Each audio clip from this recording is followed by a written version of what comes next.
자, 보자. 맨 처음에 나오는 거는 시죠, 이거. 너네 3월달에 했던 거, 고향의 천정. 이 시 쉽지 않아요? 이거 무슨 시인데요? 이게 무슨 시냐니요? 3월달에 시험 봤잖아요. 네. 좀 틀렸는데 이거. 오호. 뭐냐면요, 가시는요, 그냥 누구 그리워하는 거? 할머니. 맞아요, 끝이에요. 할머니 그리워하는 거예요. 그거 알고 모의고사 풀면 됐지. 근데 이제 우리는 뭐야? 모의고사가 아니라 내신이잖아. 꼼꼼하게 따져봐야죠. 아주 그냥 스트레스 받게. 보자. 밭둑에서 나는 바람과 놀고 할머니는 메밀밭에서 메밀을 꺾고 계셨대요. 이게 지금을 나타내는 걸 거예요? 아니면은 옛날에 이랬던 걸 얘기하는 걸까요? 그렇죠. 옛날 이야기 하는 거예요. 과거예요. 그래서 이거는 지금 밭둑은 회상 공간입니다.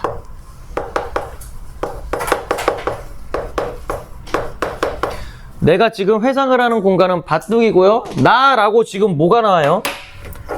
화자가 대놓고 드러나고 있죠? 시에서 나 나오면은 화자는 시에 드러나 있다, 안 드러나 있다? 드러나 있다. 드러나 있다. 그래서 얘가 시적 화자죠. 나는 바람과 놀고 할머니는 메밀밭에서 메밀을 꺾고 계셨답니다. 그래서 할머니는 또 뭐예요? 여기서 시적 대상이거든요.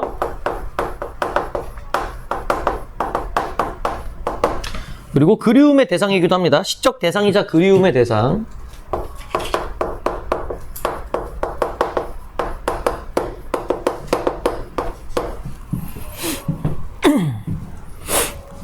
여기 찹쌀떡 아저씨 왔네. 그래서 메밀밭에서 메밀을 꺾고 계셨습니다 라고 얘기하는데, 계속해서 이제 이 부분은 뭐뭐 했습니다 나와. 왜? 나는 지금 이게 과거니까. 그렇죠. 과거를 나타내기 위해.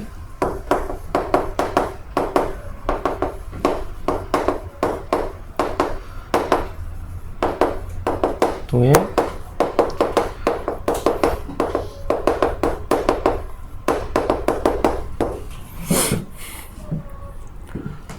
그래서 여기 1년하고 2년 있죠? 요거 쭉 1년하고 2년이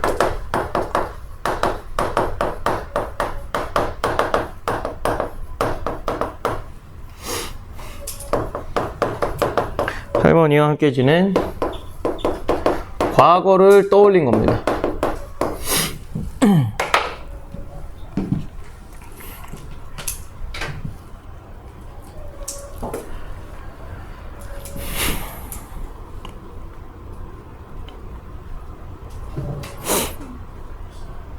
뭐 비키라고? 네.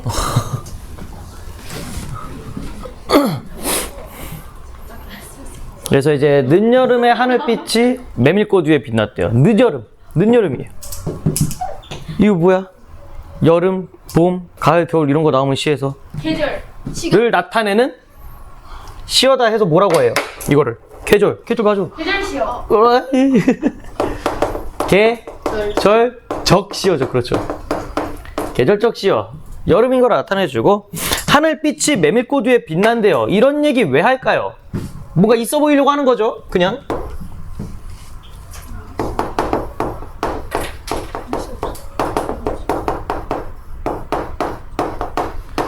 서정적 분위기를 조성했다고 합니다. 이런 거를.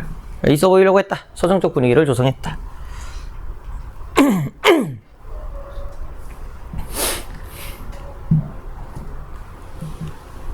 서정적 분위기 조성하고, 메밀꽃 사이사이로 할머니는 가끔 나랑 뭐 했다? 나와 바람의 장난을 살피시었습니다.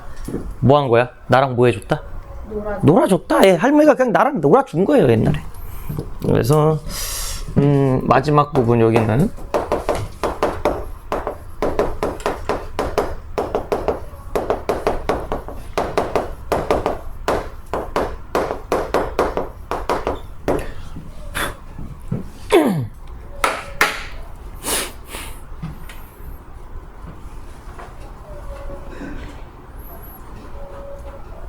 됐나요? 으짜.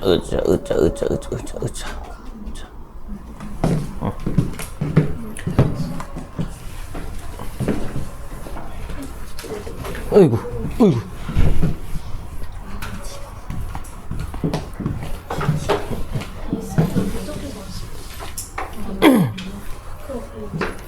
다음에 근데 해마다 바둑에서 자라고 아주 커서도 덜 자란다. 커서도 덜 자란다? 이건 뭔 소리냐? 커서도 덜 자랐대요. 역설. 맞아요. 이거 역설법이에요. 아주 커서도 덜 자란다. 이거 역설법인데 뭘 뜻하는 걸까? 역설법 맞는디 무엇을 뜻하는 거예요? 커서도 덜 자랐다? 내면에 네. 나이는 들었지만 정신 상태가 아직 애가 덜 컸다. 그러니까 철이 덜 들었다 또는 뭐 동심을 잃지 않았다, 순수함을 잃지 않았다. 철이 하는 것보다 나이를 먹어도 동심을 잃지 않음. 쉽게 얘기하면 이거죠. 아니, 좋게 얘기하면 이거고요. 나쁘게 얘기하면 아직도 철이 안 들었니? 이런 소리죠. 커서도 덜 자란 나는 늘 그러했다. 그러니까 나는 항상 놀았다라는 거죠. 할머니한테만 갔으면 이랬는데 할머니가 어떻게 됐어요? 돌아가는. 네, 할머니 갔어요. 할머니가 가시고 나도 벌써 몇 년인가 그를 까맣게 잊어버렸답니다. 그래서 여기 아이고 나도 몇 년인가 까맣게 잊어버리고 이 두 행 있죠.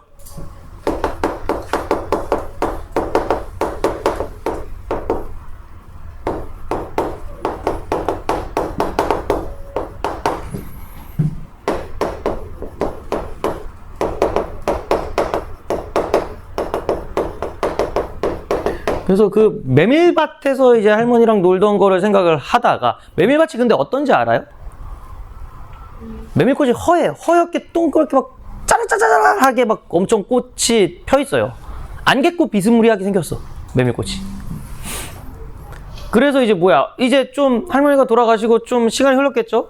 많이 지난 후에 아이고 뭐 했어? 멍석을 펴고 마당에 누웠대요. 근데 봐봐 지금까지는 과거였잖아. 지금은 뭐야?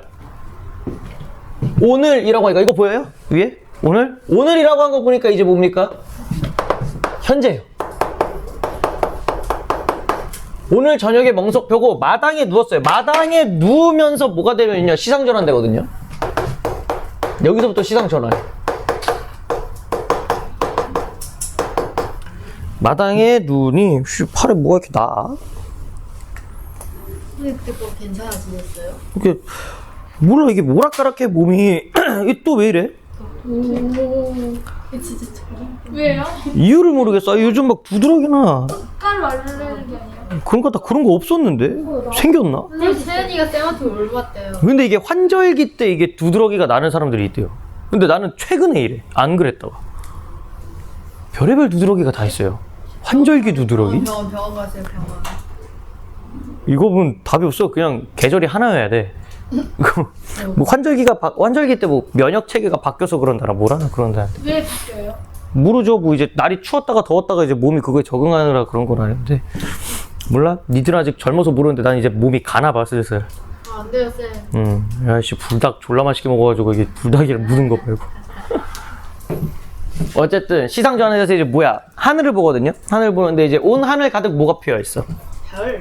온 하늘 가득 그렇죠. 별인데 이 별을 보고 할머니를 떠올려요. 그러면 얘는 뭐다? 할머니를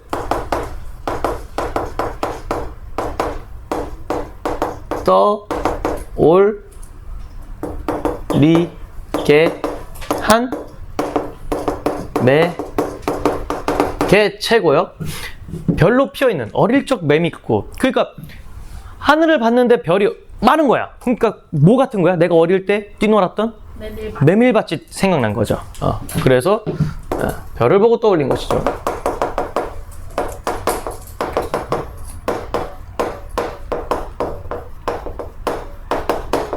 그럼 별을 보고 메밀꽃을 떠올렸고 그러면 이제 메밀꽃을 떠올렸으니까 누가 또 떠오르겠냐? 할머니. 자동적으로 그렇게 가겠죠. 그래서 할머니는 나를 두고 메밀밭만 저승까지 가져갔대요. 왜? 하늘을 보니까 메밀밭이 있는 거야. 그러니까 그걸 누가? 할머니가 나에게 보여줬다고 생각을 하는 거죠. 메밀밭만 저승까지 가져가셔 날마다 저녁이면 메밀밭을 매신대요. 그래서 나한테 보여준다. 메밀꽃 사이사이로 나를 살피고 계셨다 하면서 할머니가 떠올랐고 밤하늘의 별을 보고 할머니를 떠올렸다. 할머니의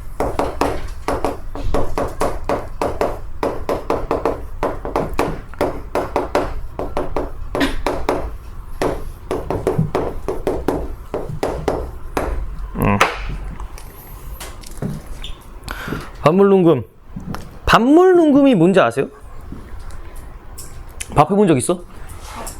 밥 지으려고 하면은 그저 밥솥에 이렇게 하면은 밥에 물 넣어야 되잖아. 근데 그 물을 너무 많이 먹으면 죽되고 물 너무 안 넣으면 그냥 생쌀이거든요. 그래서 물 높이를 맞추려고 이렇게 눈금을 이렇게 표시가 돼 있어요. 그걸 보시면은 그걸 얘기하는 거예요. 뭐 요즘 뭐 귀찮으니까 햇반 돌려 먹지 뭐 사람들이 밥을 하나. 근데 왜 저걸 찾지 못해요? 에? 이게 어린 시절의 나예요. 어린 시절 내가 이제 그거를 밥을 하려는 거를 얘기를 하는 거죠. 그래서 밥물농금을 찾지 못해 질거나 된 밥을 먹는 날이 있더니, 그러니까 옛날에는 그랬다라는 거죠. 옛날에는 이거 밥을 잘못해가지고 막 너무 지른 밥 또는 된 밥, 안 익은 밥을 먹은 적이 날들이 있었대요. 옛날에 그런 일이 있었는데 이제는 어때요? 그도 익숙해져서 손맛이나 손등, 손가락 주름을 눈금으로도 쓸 줄 알게 되었다. 옛날에 이렇게 봐서 했지만 지금은 그냥 손대중으로 대충 이렇게 해가지고 이 정도면은 대충 맞구나 이렇게 얘기를 한다라는 소리예요. 그래서 손맛이나 손등, 그래서 화자에게는 이게 뭐야? 손맛이나 손등, 손가락 주름, 이게 화자의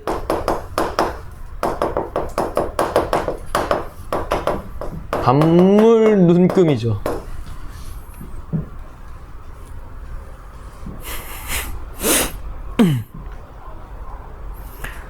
그래서 이런 거를 할 줄도 알게 되었다. 촘촘한 손등 주름 따라 밥맛을 조금씩 달리해본다. 왜? 손에 주름이 있잖아. 그러니까 오늘은 요 주름 정도? 오늘은 요 주름 정도? 이걸 눈금처럼 쓴 거죠. 그렇게 해서 뭐 밥을 다르게 해놔봐. 이래서 시인들은요, 뭘 생각할 틈을 주면 안 돼요. 별 이상한 거로 시를 다 써. 밥하다가 이거 딱 떠올라가지고 또 쓴 거 아니에요. 우리 개고생하는 거야, 우리가. 그래가지고 뭐예요? 촘촘한 손등주름 따라 밥맛을 좀 달리해본다. 손등 중앙까지 올라온 수면? 그 물 높이겠죠?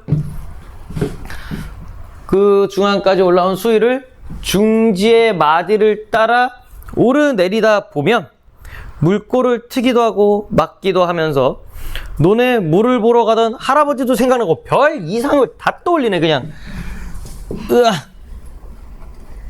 그러니까 이제 막 이렇게 물 맞추면서 이제 막 물 쌀 버리면서 이렇게 막 하다가 보니까 어때? 옛날에 논에 물 대던 할아버지가 생각난 거야. 이런 으짜. 그래서 여기 논에 물을 대던 할아버지 생각나고 했어.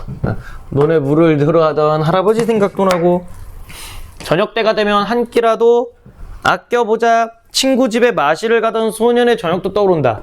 그러니까 여기 세 줄 있죠. 이렇게 써야겠다 나는. 이렇게.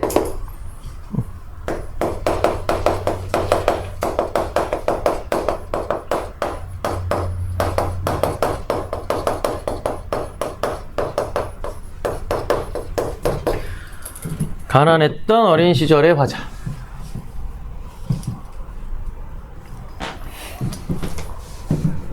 물고가 뭐예요? 물고? 그 물기를 텄다는 소리죠.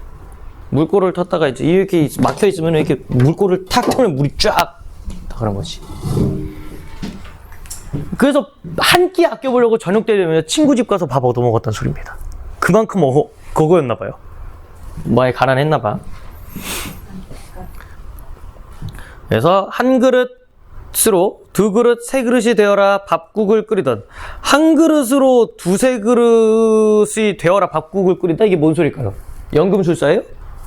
돈이 없어서 한 그릇을 불렸다. 아니요, 한 그릇을 가지고 두 그릇 세 그릇 나눠 먹었다는 소리입니다. 이걸 어떻게 불려? 돈이 없는데 마법의 솥단지냐고. 말이 안 되잖아요. 그래서 요거 이렇게 대그라 밥국을 끓이던 문현동. 그럼 이 문현동은 뭐야? 화자가 살던 동네겠죠, 여기는? 그래서 요거 한 그릇 두 그릇으로 세 그릇이 되어라 밥국을 끓이던, 요거는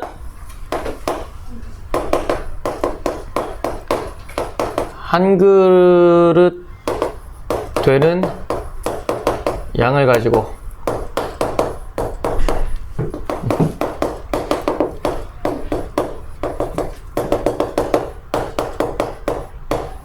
나눴단 소리고, 문현동은 화자가 살던 공간이다.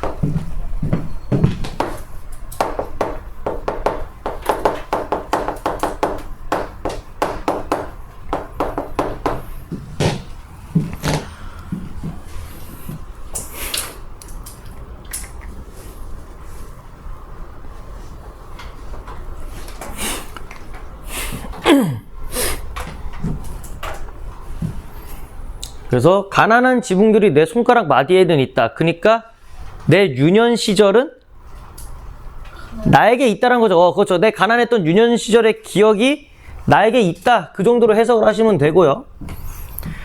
일찍 철이 들어서 슬픈 귓속으로 봉지쌀 탈탈 떠는 소리라도 들려올 듯. 으아. 이거 왜 해제됐어, 씨. 알겠어.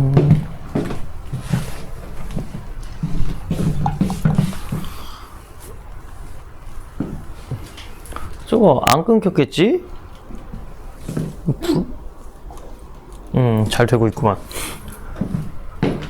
일찍 철이 들어. 왜? 돈이 없어서. 가난해가지고 일찍 뭔가 조금 세상을 좀 빨리 깨달았다라는 소리겠죠? 일찍 철이 들어서는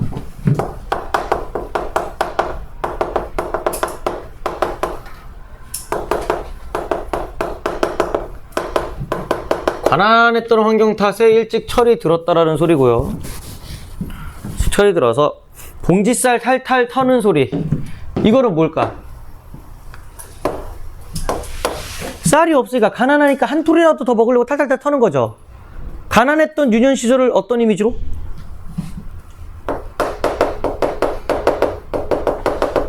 가난했던 청각적. 맞아요. 유년 시절을 청각적 이미지로 나타낼 겁니다.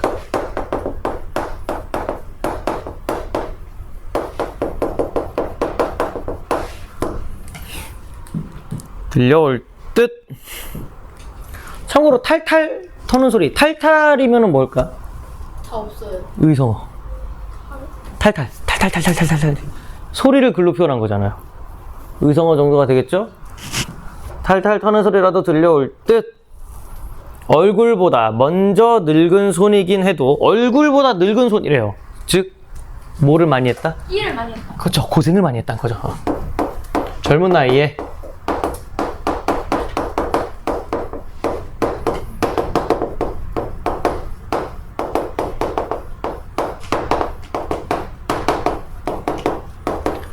고생을 많이 해서 전기밥솥에는 없는 눈곱을 내 손은 가졌다. 그러니까 이제 커가지고 지금은 어때? 전기밥솥을 쓰는데 내 손에 눈금이 많다는 소리 뭐야? 내가 그만큼 어릴 때 고생을 많이 했다는 소리죠. 눈금이 그 주름이니까. 손주름, 잔주름이 많다라는 소리겠죠. 근데 보시면은 뭐 얼굴보다 먼저 늙은 손이긴 해도 눈금을 내 손은 가졌다. 그래서 그거 싫다고? 좋다. 긍정적으로 보고 있는 거예요. 어쨌든 나쁘게 보지는 않아요.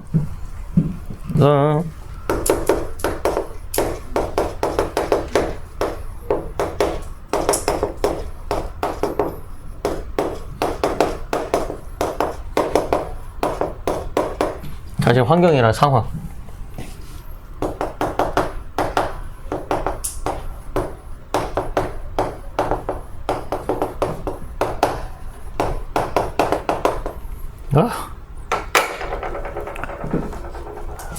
고공답주인가? 이거 해석까지 다 준 거예요. 원래 원문으로 보면 니네 아예 못 알아봐. 참고로 여기서 나오는 고공이 뭐냐면요, 머슴입니다. 머슴. 그러니까 고공답주인가? 왜? 노래예요? 아니요, 시조예요. 이제 2학기 때 이제 가사라고 배울 겁니다. 이게 무슨 소리냐면 고공, 머슴에게 주인이 답을 주는 이야기예요. 그러니까 옛날에는 그 머슴 있잖아. 머슴에게 답을 주는 주인. 이 부르는 노래다.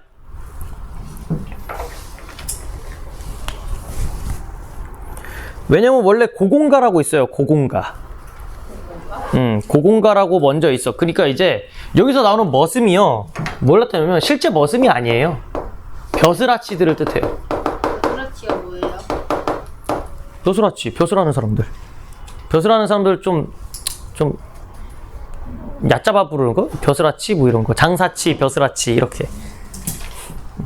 그래서 벼슬하는 사람들을 이제 머슴이라고 부른 건데 원래 그 고공가에서 뭐라고 했냐면 니들이 일 똑바로 안 해서 나라가 좆된 거 아니냐라고 얘기해. 머슴들아 니들 일 너무 안 하는 거 아니냐 이렇게. 근데 고공기답 주인가에서 뭐라 하는지 알아? 머슴만 문제냐? 주인도 문제야. 그러면 이 사람들의 주인은 누구야? 왕. 왕도 문제야. 라고 얘기해요. 근데 왕한테 뭐라 하면은 어떻게 돼? 잘려요. 잘려? 목이. 당연하죠. 그래서 여기서 좀 돌려서 얘기해요. 임금님도 책임이 있습니다. 그러니까 이렇게 하면은 괜찮아질 겁니다. 방법을 제시합니다. 뒤지기 싫어서. 그래서 고공가의 답을 한 거예요. 그래서 여기서도 일단 뭐 하냐면요. 머슴들. 그러니까 얘네들이 잘못했다고 일단 얘기를 해. 봅시다. 뭐래냐. 나는 이럴망정 외방의 늙은 종이. 그러니까 나는 뭐냐면요. 여기서 나는 어른 종이에요. 어른 종. 화자거든요.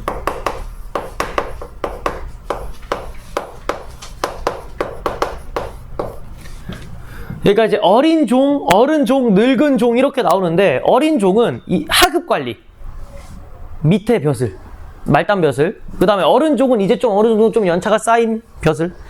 그 다음에 늙은 종은 막 영의정, 좌의정 완전히 높은 데겠죠. 그래서 나는 일월망성 외방의 늙은 종이 공물 바치고 어디다 공물 바쳐? 궁궐, 조공, 조정에다 공물을 바치고 조정에 공물을 바치고 돌아갈 때 하는 일 다 보았네. 그러니까 내 위에 관리들이 어떻게 하는지 다 봤다. 근데 우리 댁 살림이 얘부터 이러던가? 근데 우리 집 살림이 얘부터 이랬냐? 라고 얘기하는데 여기서 우리 집은 뭘 뜻할까? 나라. 그렇죠. 우리 나라를 뜻해요. 여기서는.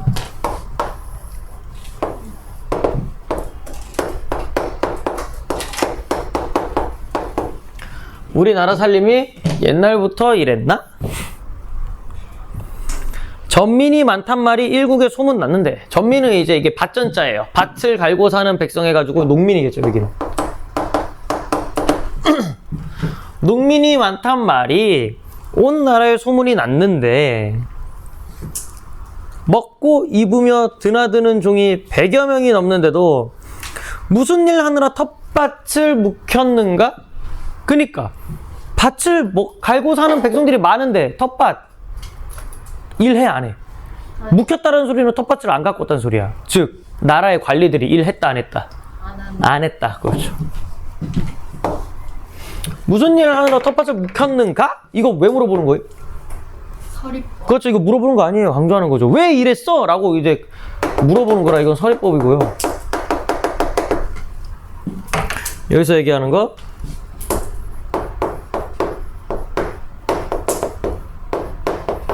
게으른 관리들 종을 비판하는 겁니다. 일 똑바로 해라 이거지.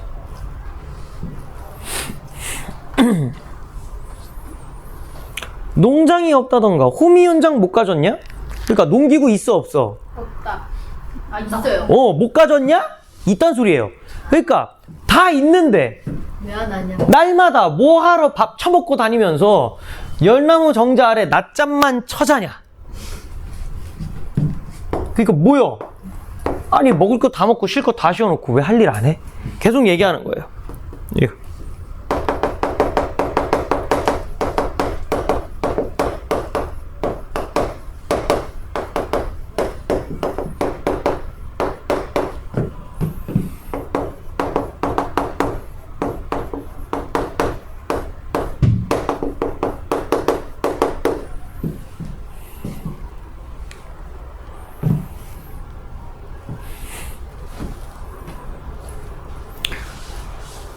학교 시험에서도 보기 나오면 보기 꼭 읽어야 된다. 그럼 국어는 다 읽어야 돼. 안 읽으면 절대 못 풀어. 무조건이야. 그 2학년 돼서도 그 습관 잘못 들이고 2학년 돼서도 안 읽고 푸다가 다 틀려요. 근데 웃긴 거는 매번 틀리는데 매번 안 읽어. 왜? 귀찮아서. 그래서 지금부터 습관 제대로 들어야 돼. 글 다 읽어야 돼. 으아, 그 다음에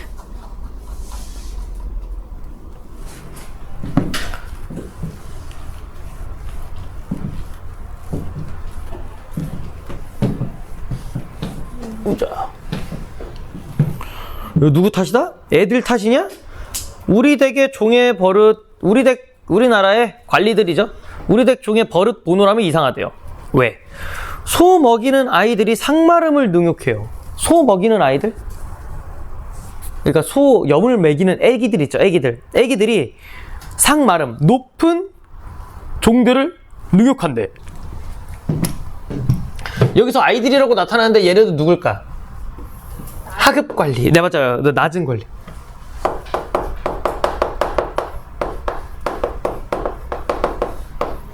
지방 관청의 이속들이라고 하거든요.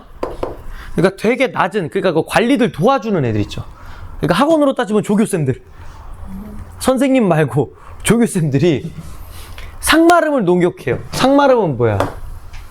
높은 종, 즉 높은 관리?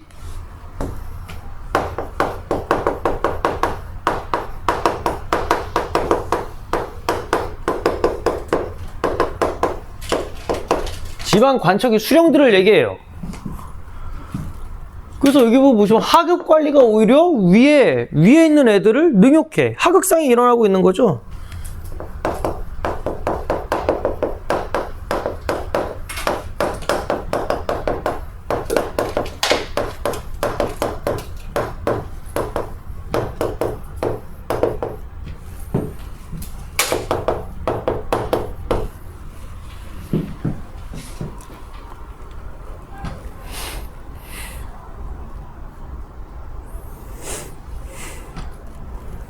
능욕하고 오고 가는 어리석은 손님이 큰 양반을 기롱한다. 그릇된 재산 모아 다른 꾀로 제일하니 큰 집에 많은 일을 누가 힘써 할까? 그릇된, 잘못된 재산을 모은대요. 그러니까 이제 돈 모으는데 어떻게 모으는 거야? 정직하게 모아? 막 헛짓거리해서 모아가지고 다른 꾀로 제일하니, 그러니까 나란 일을 해 안 해? 나란 일은 안 하고 뭐만 관심 있는 거야? 돈 모으기만 관심이 있는 거야. 그니까 그 집에 많은 일을 누가 하겠냐? 한다 안 한다? 안 한다. 나라 잔망했다.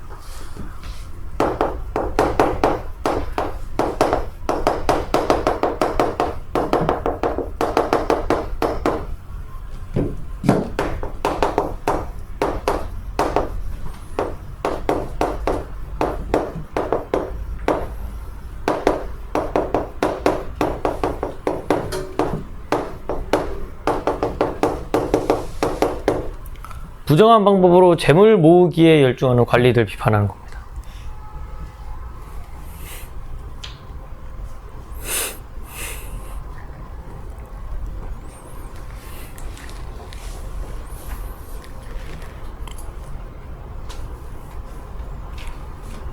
그 다음에 곡식 창고 비었거든 창고지기인들 어찌하며 세간이 흩어지니 질그릇인들 어찌할까? 여기 무슨 법?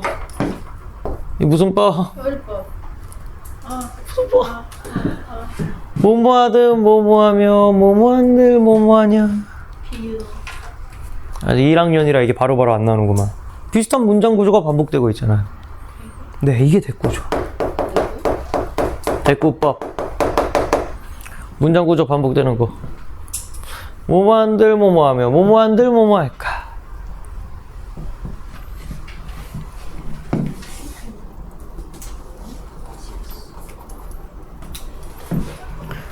자, 지우개 어딨니?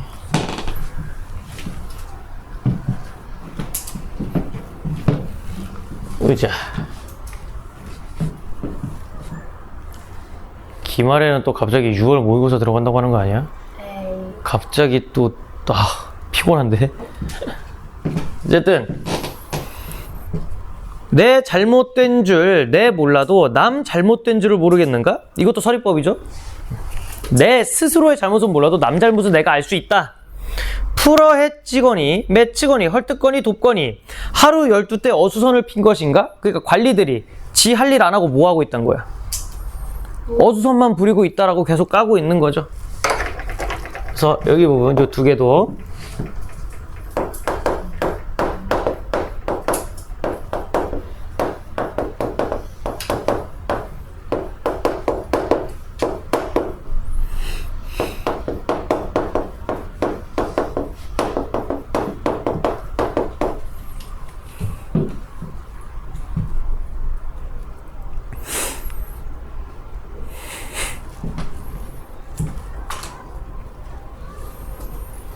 그래서 거기 중력 부분이 계속 패요. 계속 관리들한테 뭐 니들이 이래서 안 되네 저래서 안 되네 이래서 안 되네 계속 그래. 그래서 이제 어떻게 됐어요? 크게 기운 집 나라가 어떻게 됐다는 소리. 망하겠다. 나라가 지금 오늘 내일 하는 거야. 크게 기운 집. 그래서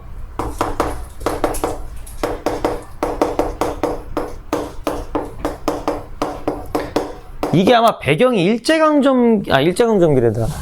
임진왜란 이후인가 직후인가. 그러니까 나라가 개판이 됐을 때 이 시를 쓴 거예요. 지금 개판됐는데 니들끼리 싸울 때야? 막 이러면서. 크게 기운 집에 상전님 혼자 앉았대요. 상전은 누굴까? 여기서. 왕. 그렇죠. 왕이죠. 왕, 임금. 임금 혼자 있어가지고 명령을 누가 들으면 논의를 누가 할까? 왜? 임금님만 있으니까 명령해봤자 누가 듣고 뭐 누구랑 의논해? 못한다는 거죠. 으아.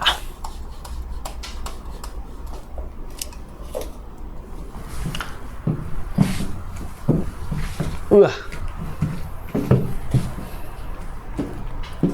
낯씨름 반금심 혼자 맡아 계시니 옷 같은 얼굴이 편할수록 몇 날인가.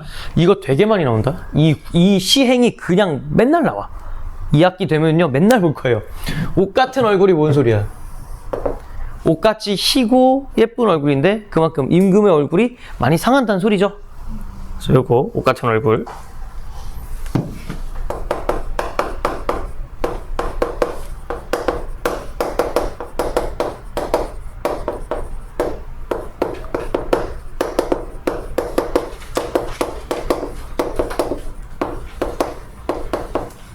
아름다운 임금 얼굴 나타내는 거고 이 얼굴이 편할수록 몇 날인가. 이 집 일이 되기 네 탓이라 할 것인가. 그러면서 여기 서리법입니다.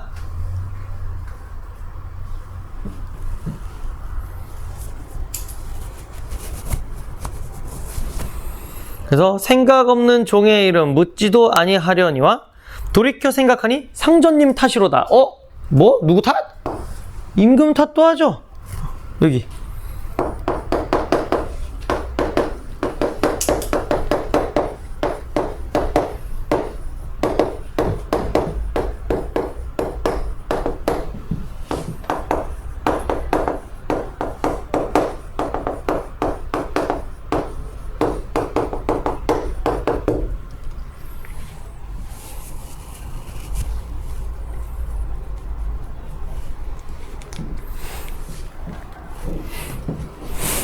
누구야?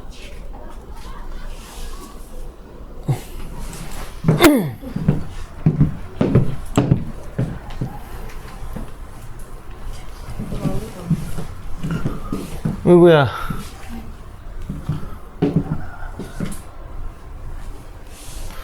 아, 3시간 자고 12시간 있으려니까 힘들어 뒤지겠네. 왜 3시간밖에 안 주무셨어? 어제 교재 준비하다가 2학년 애들 거 뽑아주고 2학년은 지금 너네 시험 범위 3배야. 왜요? 그렇게 많아요? 문학만 나가거든요? 소설 3개, 시 8개 막 이렇게 나가요. 니들은 아무것도 아니야 지금. 찡찡댈 필요가 없어. 어떡해 여기. 근데 너네도 그렇게 돼 이제 기말 때부터 슬슬 늘어날 거야. 이번에 첫 시험이니까 이 정도로 끝내는 거야 학교 선생님들이. 근데 이것도 많아요? 좋댔지 뭐. 그렇지. 네 인생 네가 챙겨야지 누가 챙기냐. 그러니까 이걸 버티면 대학 좋은 데 가서 나중에 취업 잘 돼가지고 돈 잘 버는 거고, 이거 못 버텨서 막 살았다가 이제 나이 40 먹고도 이제 편의점 알바하고 맥도날드에서 햄버거 해야지. 사업해 사업. 그렇지. 차라리 맥도날드를 네가 인수를 하던가. 거기서 감자튀김 튀기고 있으면 안 되지. 네. 알바로 해야지. 그걸 직업을 하면 좀 힘들어요. 직업을 해서 한 점장까지 올라가야지. 점장도 직업이에요? 맥도날드 점장. 근데 결국 맥도날드 점장 하려면요, 그거부터 올라가야 돼요, 차근차근. 어쨌든 간에. 어디 갔어? 여기 계지? 임금 책임 있다. 그렇게 세상 보며 민망하여 엽줍니다. 새끼 꼬늘니 멈추시고 내 말 좀 들어라. 이제 여기서부터 이제 임금에게 조언하는 겁니다.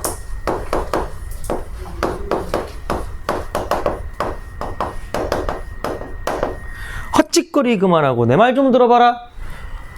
지비를 고치려거든 종들을 휘어잡고, 기강 잡으시고 종들을 휘어잡으려거든 상벌을 밝히시고, 잘못된 거는 잘못됐다 얘기하고 상벌을 밝히시고, 어른종을 믿으소서. 어른종? 높은 거. 그렇죠. 높은 그 고위 관리들의 말을 좀 믿어라. 그러면 집안은 절로 살아날 겁니다. 그래서 여기가 뭐야? 나라를 구할 방안 제시. 그렇죠.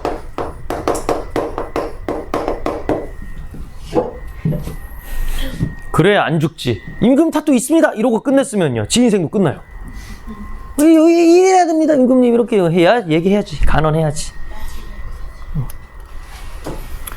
그래서 요거 같은 경우에는 이제 26번 보기 보시면은 나와 있죠? 왜 이게 이런 해석이 되는가.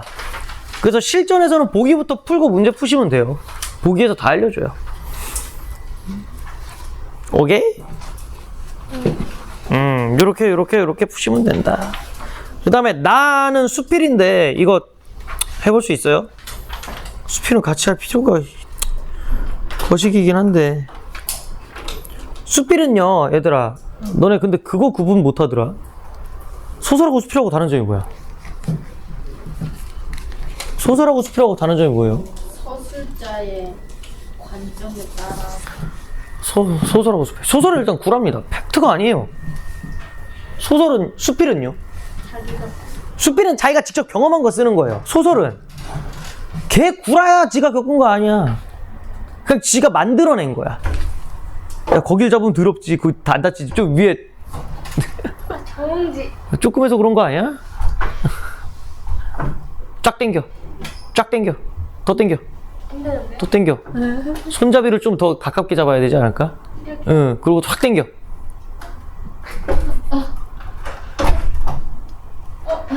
됐다. 됐다. 조금해서 그래. 왜 이렇게 귀가 빨개? 이거 수필인데요. 수필을 같이 하기엔 좀 그런데. 패스. 그래서 얘는 그냥 지가 뭘 느꼈냐? 얘 봐봐. 제목이 뭐야? 돌탑과 잔돌이죠. 잔돌이 뭐야? 돌탑 옆에 있는 거. 아니요, 짜잘한 돌. 조그만 돌. 조그만 돌. 근데 봐봐. 돌탑 쌓을 때, 탑을 쌓을 때 큰 돌을 톡톡톡 쌓잖아. 근데 큰 돌만 쌓아서는 돌탑이 세워져요? 아니요. 아니요. 중간중간에 모두 들어가야 되죠? 근데 그 조그만 돌, 잔돌들을 이렇게 넣어가지고 이제 균형을 맞춰야 되잖아. 왜요? 왜냐면 봐봐. 야, 너 이따시만한 돌 위에, 이따시만한 돌, 이따시만한 돌, 이렇게 계속 세우면은 얘가 서? 없는 사람이. 중간에 이렇게 잔돌 같은 게 넣어야지. 이렇게 메꿔야지.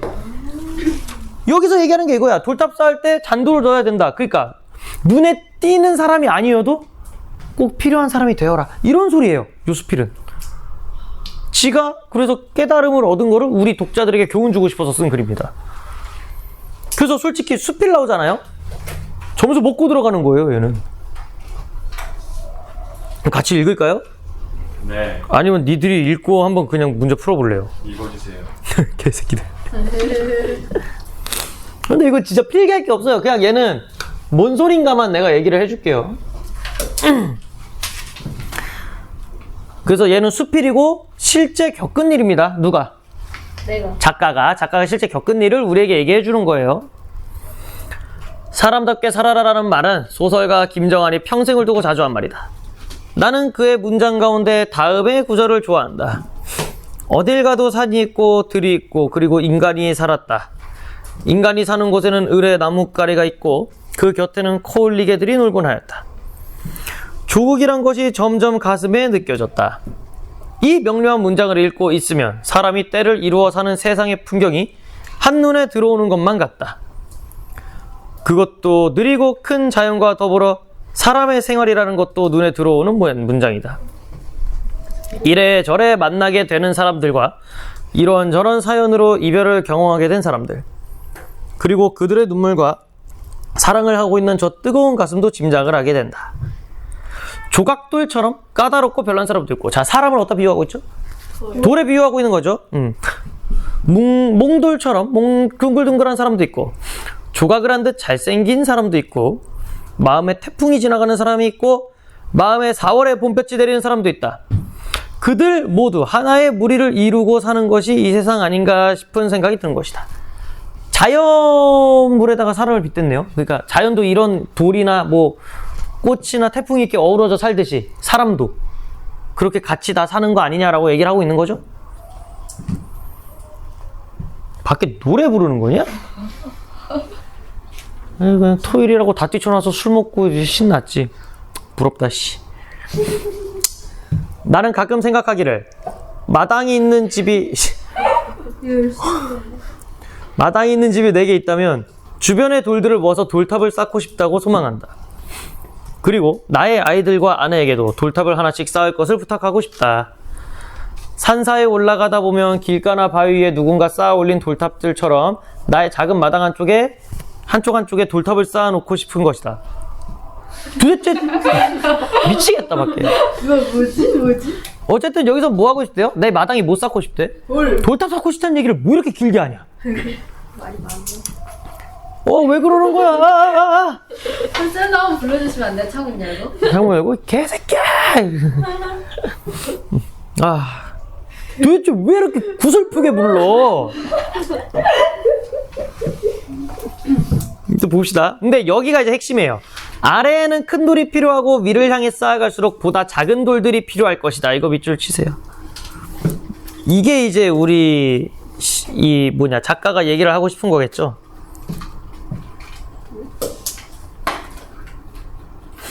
잔돌 필요하다고요. 조그만 돌이 필요하다.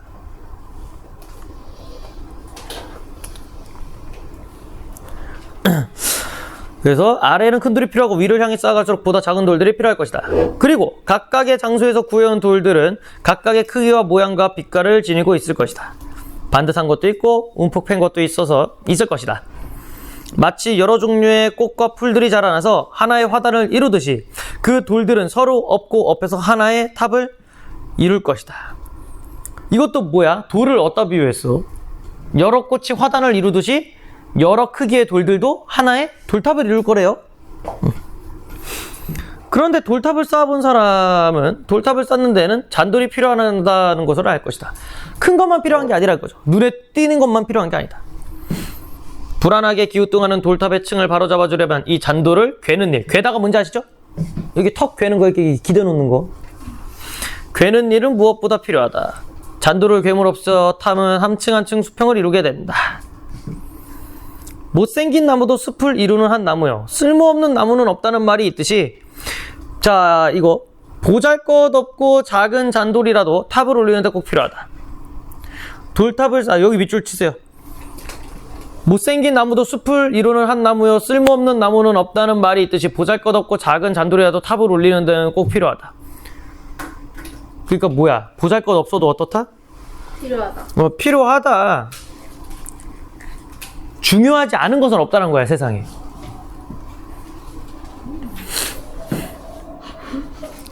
근데 저 사람은 아니야, 술 때문에 그래. 미치겠다. 집 가면서 구경이나 해야겠다. 근데 너무 목청이 커. 왜 8층까지? 그러니까 7층인데 여기까지 졸래 들려. 씨부랑거 어디까지 했지? 그래서 이 잔돌의 소중함을 아는 일이래요. 돌탑을 쌓으려서 배우는 것은 잔돌의 소중함을 아는 일. 사람 사는 세상도 다를 바 없다. 뭔 소리야? 이거 밑줄 쳐. 사람 사는 세상도 다를 바 없다. 이게 뭐냐면요, 잔돌 있죠? 잔돌에서, 아까 우리가 잔돌에서 깨달은 게 뭐야? 이거 잠깐 꺼. 잔돌에서 깨달은 게 뭐예요? 필요하다.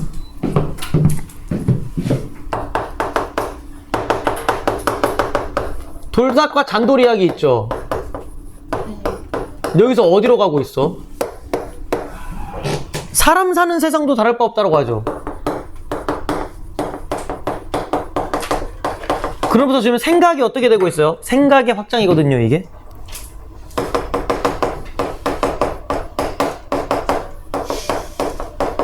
무시해, 얘들아. 힘들겠지만 무시해.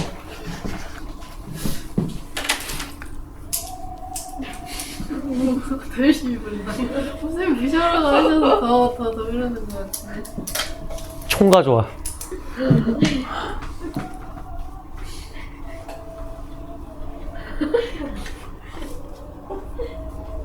조졌다, 야. 그래서 돌탑과 잔돌 이야기에서 뭘 우리가 찾았어요? 쓸모없는 거는 없다죠? 근데 봐봐. 사람 사는 세상도 다를 바가 없대요. 잔돌 같은 사람이래요. 잔돌 같은 사람은 뭘 뜻할까요? 잔돌 같은 사람? 보이지는 않지만. 잔돌 같은 사람은 뭐야? 균형을 맞춰주는 사람이겠죠.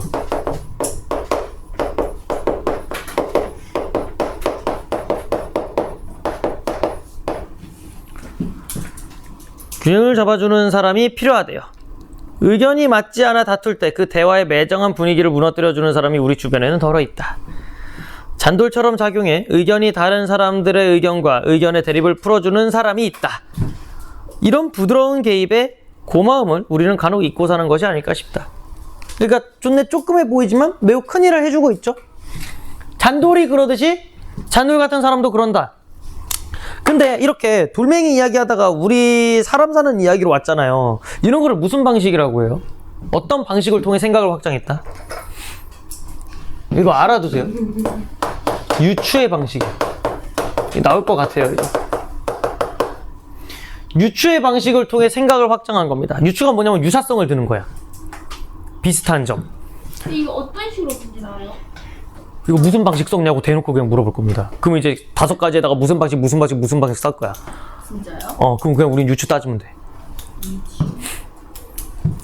왜냐면 유사성을 들어서 돌탑 이야기와 사람 사회 간의 유사성을 들어서 얘기했다.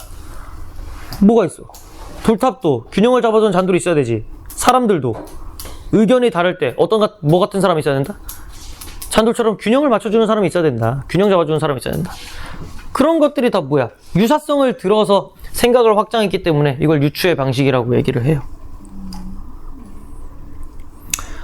봄산이 봄산인 이유는 새잎이 돋고 꽃이 거기에 있기 때문이다. 수많은 꽃은 자기의 존재감을 주장하지 않는다. 그냥 스스로의 생명력으로 피어나 봄산의 아름다움을 이룬다. 이 세세하고 능동적인 존재의 움직임을 보살폈으면 한다. 돌탑에 다시 비유하자면 잔돌과 같은 그 무엇이기 때문이다. 그것도 밑줄 치세요. 뭘 또 돌탑에 비유했어요? 봄산의 꽃들. 예, 봄산의 꽃들도 잔돌처럼 필요한 존재다라는 소리입니다. 그거 밑줄 친 거에 쓰세요. 어디다 갔어요, 그러면? 돌탑에 다시 비유하자면 잔돌과 같은 그 무엇이기 때문이다. 봄산의 수많은 꽃도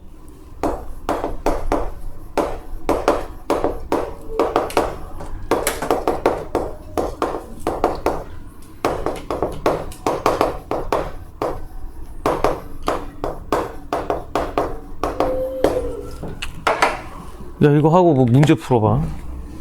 자, 이 멧돼지 했어요? 아이젠하워에게 보내는 멧돼지?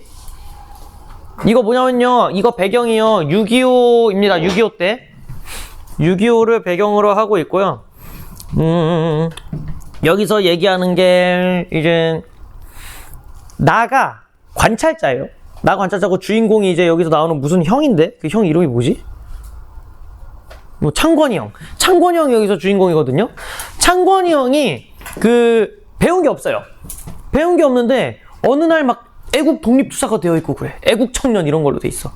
그래가지고 막 많은 사람 앞에서 살짝 좀 선전용으로 쓰여요. 막 청년들한테 이 청년을 본받아야 됩니다 이러면서. 근데 형은 그게 이용당하고 있는 거였거든요. 그래가지고 막 이 청년 본받아야 됩니다 그러면서 막 얘가 혈서를 써요. 그러니까 봐봐, 애국 청년이잖아, 6.25잖아. 그러면 어떤 식으로 선전을 할까? 이렇게 희생을 하고 있다. 그치, 젊은이들이요 뭐 해라, 빨갱이 새끼들을 몰아내자 막 이런 식으로. 그래서 하는데 맨날 혈서 써. 그래서 막 열 손가락에 피가 멈추질 않았대. 맨날 깨면서 맨날 혈서 쓰는 거야. 맨날 깨고 혈서 쓰고 맨날 쓰고 혈서. 근데 손을 깨는 게 혈서예요? 손으로 이렇게 쓰는 건데 피로 쓰는 게 혈서죠. 네 피 어디 있어? 그러니까 제일 이렇게 안 깨물어가지고 피 낸 다음에 이렇게 이걸로 글씨 쓰는 거야. 이걸 쓰려면 피를 얼마나 나요? 그러니까 다 깨물어가지고 하는 거죠. 왜 그런 거예요? 그만큼 자신의 의지를 보여주는 거죠. 어, 그러니까 그걸 하는데 이제 열 손가락을 다 깨물어서 맨날 쓰는 거야. 그러니까 맨날 국밥집, 얘네 집에 국밥집 가거든요. 그래서 얘네 집에 오면요 맨날 손가락 10개가 붕대가 감겨 있어. 근데 그러던 어느 날 그렇게 하다가 막 이제 주변에서 막 띄워줄 거 아니야. 그러니까 자긴 그게 좋은 거야. 근데 이용당하는 건 줄도 모르고. 그러다가 그렇게 쫙 잘 가다가 어느 날 버림받아요. 결국에는 몰락해요. 그 내용입니다. 한번 봅시다. 앞부분 줄거리. 국민학교 2학년생. 국민학교라고 하는 거 보니까 옛날인 거 아시죠? 네. 이 국민학교 명칭도 원래 일제잔재래요. 국민이 이제 그 황국 신민 뭐 이런 뜻이래요. 그때 생긴 국민학교 뭐 이래가지고 그거 없앴잖아. 초등학교로 바뀐 거야, 국민학교에서. 어쨌든 국민학교 2학년생인 나. 그래서 서술자가 나죠. 이거 시점 뭐예요 그러면? 3인칭이야 1인칭이야? 1인칭. 그렇죠. 나라고 나오니까 1인칭이죠. 나는 걸구대. 걸구대가 뭐냐면 이제 걸기대회라고 있어요. 걸구대. 이걸 그냥 어린아이니까 그냥 들린 대로 얘기를 한 거야. 걸구대가 뭐냐면 여기서 이거예요. 걸기대회. 걸기대회가 뭐냐면은 그 시위 같은 거, 어떤 문제가 있거나 어떤 일이 있으면 사람들이 모여가지고 뭔가 좀 항의하듯이 모이는 거? 시위하듯이 모이는 거를 걸기대회라고 해요. 이런 걸구대가 열릴 때마다 멧돼지를 서너 마리씩 미국 대통령이나 유엔 사무총장과 같은 외국 귀인들에게 보낸다는 것을 알고 의아해한답니다. 그래서 어린 나로서는 그거를 이해를 못했대요. 어린 소견에 도무지 알다가도 모를 노릇이었다. 그런 식으로 마구 보내주다가는 오래지 않아 나라 안의 멧돼지는 어떻게 된다? 깡그리 씨가 말릴 판이었다. 근데 실제로 멧돼지 맛 존나 없습니다. 기생충도 개 많고요. 질겨요. 그리고 냄새 난대요, 멧돼지. 그래서 그렇잖아도 가뜩이나 육고기가 부족한 가난뱅이 나라에서. 근데 이땐 6.25니까 우리나라 가난했죠. 서양 부자 나라에 지체 높은 양반들한테 뭐 때문에 툭 하면 그 귀한 멧돼지를 보낸단 말인가. 또 보낸다면 그 멀고 먼 나라까지 무슨 수로, 그리고 어떤 모양으로 그 짐승들을 보낸단 말인가. 멧돼지 보내기가 몇 번이나 되풀이된 다음 마지막 순서로 혈서 쓰기가 시작되었다. 이거 지금 걸기대회 때 이제 얘기하는 거죠. 검정색 학생복 차림에 피 끓는 청년 학도들이 차례차례 연단에 올라 손가락을 깨물어 하얀 천 위에다 붉게 혈서를 쓰고 있었다. 그러니까 이런 걸 왜 하냐면 옛날에는 대학생은 거의 희귀해서 없었어요. 고등학생만 되더라도 지금의 막 엘리트였거든요. 옛날에 고등학교도 돈이 있어야 다녔으니까. 그러니까 그런 배운 사람들이 뭐 하는 거야? 이런 걸 앞장서서 하니까 다른 사람들은 어떻게 해? 본받겠죠. 우리나라도 그런 거 하잖아. 막 서울대생들이 모여서 시위한다고 하거나 아니면 서울대 교수들이 막 시국선언 하잖아. 그런 느낌인 거예요. 그래서 나라에 배운 사람들이 이런 걸 하지 않냐? 그러니까 우리도 따르자, 이런 식으로 이렇게 모으는 거예요. 그래서 붉게 혈서를 썼대요.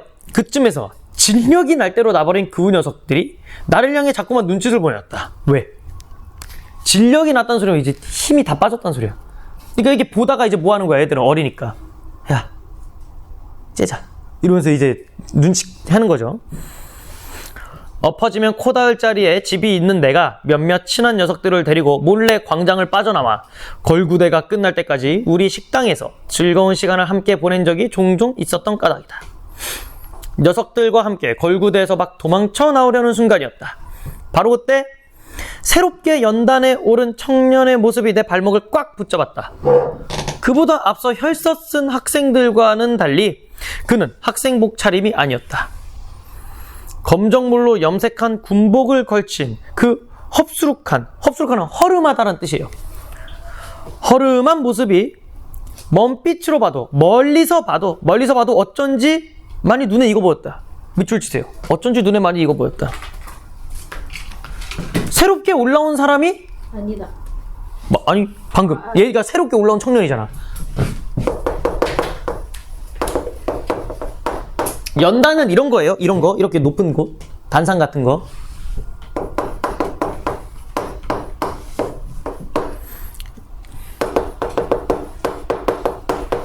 청년이 나가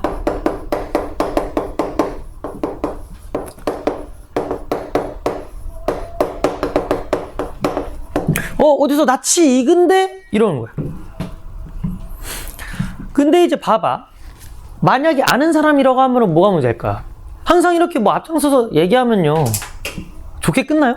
아니요. 그쵸. 무슨 일을 당하거나 좀 그러죠. 그래서 집안에서는 이런 거 하지 말라고 하는 거죠. 왜냐면 또 이게 정치적인 행동이니까. 이게 문제가요. 6.25 때 막 앞장서서 와 빨갱이 몰아내자 이렇게 하잖아. 그러다가 갑자기 이게 전세계에서 밀리고 하잖아. 자고 일어났는데 갑자기 인공기 달려있고 자고 일어났는데 태극기 달려있다니까? 그래서 서울 사는 사람들은요 집안에 국기가 2개였대요. 태극기랑 인공기 둘 다 있었대. 왜? 가만히 있다가 다음날 태극기 걸린 거 보면 태극기 흔들면서 다 와야 돼. 그러다가 다음날 일어났는데 북한군이 먼저 서울 먹었어. 그럼 어떻게 해야 돼? 그 북한 인공기 흔들면서 나와야 돼. 그래야 살아. 그래서 옛날에 그런 식으로 많이 죽었대. 그냥 갑자기 밤에 들이닥쳐서 불 쫙 끄면서 김일성, 이승만 이렇게 했대. 진짜요? 그럼 어떻게 해야 돼? 이 확률은 반반. 근데 내가 뒤질 확률도 반반인 거야. 김일, 철커, 이승만 이래야지. 그런 식으로 계속 많이 죽었대. 실제로. 갑자기 켜들어가서. 갑자기 자고 있는데 갑자기 부상탱이 소리 누구요? 이랬는데 갑자기 불로 쫙 쏟아. 그 군복도 안 보여. 그 자고 눈 비우는데 갑자기 김일성, 이승만 이래. 그럼 이제 어떻게 해야 돼? 큰일 났네. 둘 다 누군데요? 이래야지 뭐. 살려면은. 그걸 살려줘요? 진짜 모르는 척 해야지 뭐. 그 탈북민들 나와서 얘기하는 거나 그 막 어르신들 얘기하는 거 하면 막 그러고 그런 썰이 있대 진짜. 나는 멍청해서 정치를 모르니까 선생님이 좀 알려주십시오. 이렇게 하고 막 일부러 돌려보랬대. 그런 식으로. 죽어요? 어? 그럼 안 죽어요? 어. 그 속아요? 속은 게 아니라 진짜 모를 수도 있으니까. 왜냐면 산골에 사는 사람들은 이게 뭔 일이네. 전쟁 난지도 모르는 사람들도 있었대. 산골은. 서울은 3번이나 바뀌었잖아. 남북한이. 그런 식으로 해서. 그랬대요. 별의별 일이 다 있지 뭐 그냥 전쟁 나면은. 그 다음에 잠시 후에 10손가락을 모조리 깨물어 혈서를 쓴 참으로 보기 드문 열혈 애국 청년이 등장했음을 걸구대 사회자가 확성기를 통해 널리 알렸다. 곧이어 북진통일이라고 대문짝만하게 적힌 혈서가 청중에게 공개되었다. 북진통일. 북쪽으로 가서 통일하자. 그러니까 이 남쪽이겠네요. 얘네는. 치솟는 박수갈채로 역정광장이 갑자기 떠나갈 듯 요란해졌다. 밑줄 치세요. 치솟는 박수갈채로 역정광장이 갑자기 떠나갈 듯 요란해졌다. 지금 뭐야? 방금 올라온 그 열혈 애국 청년 있죠? 혈서를 쓴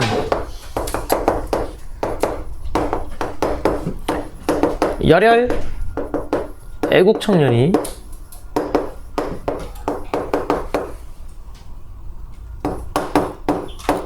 열혈 청년의 등장에 늦자. 환호하는 청춘.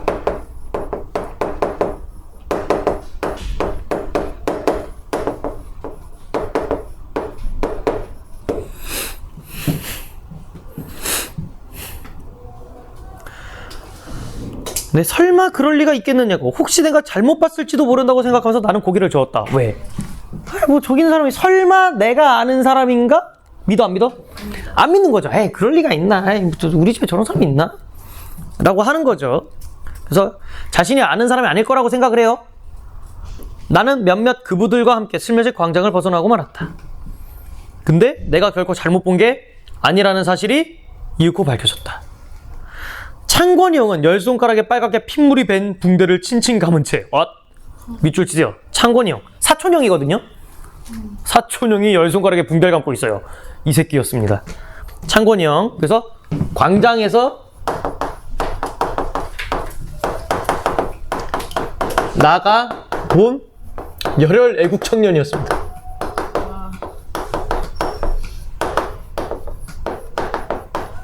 또 시작됐다. 또 존나 부른다.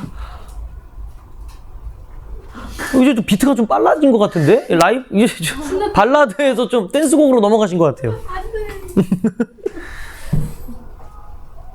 어이구. 그 다음에 붕대를 칭칭한 채 식당에 돌아옴으로써 어머니와 나를 기절초풍케 만들었다.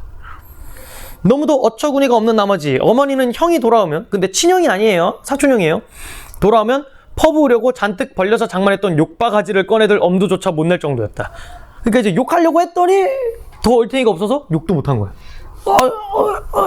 이렇게 된 거죠. 아프지 않더냐는 내 걱정에 형은 마치 남의 살 좀 얘기하듯 심상하게 대꾸했다. 괜히 차는 어차 앞에 남아도는 피니 있게. 충청도인가 봐요. 어쨌든 자, 이렇게 사투리 쓰면 뭐가 좋아요?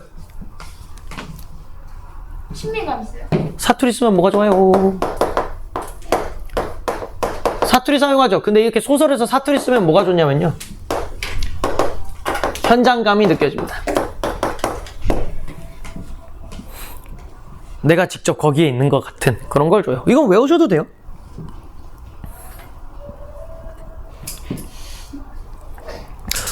그래서 창곤이 형이 센 척을 하죠. 그 혈서 사건 이후부터 창곤이 형, 야 근데 이렇게 열손가락 다 깨면서 여기 상처 있으면 머리 감을 때 족같겠다. 개따갑겠다.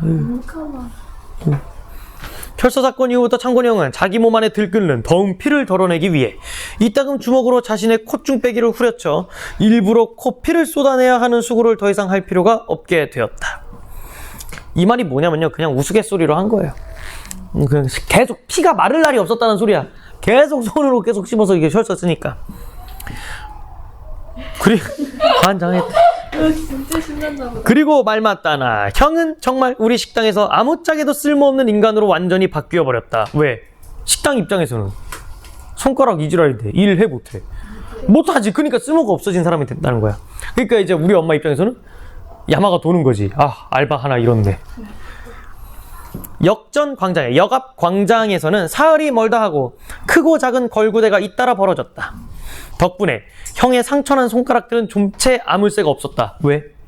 그 밑줄 쳐. 그렇죠. 이 걸기대회 있을 때마다 계속 혈서 쓰는 거야.